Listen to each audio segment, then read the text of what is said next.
Drivkras i det. Har du det innan? No problem.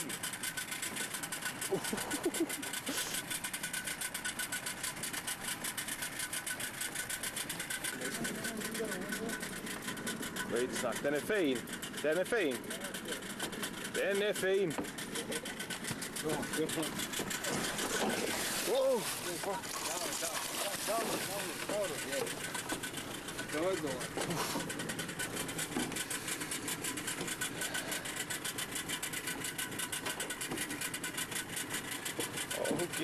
Hookigt. Han ska slänga i det.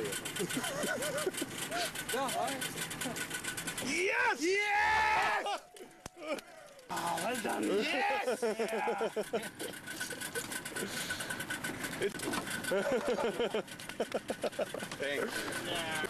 Äntligen!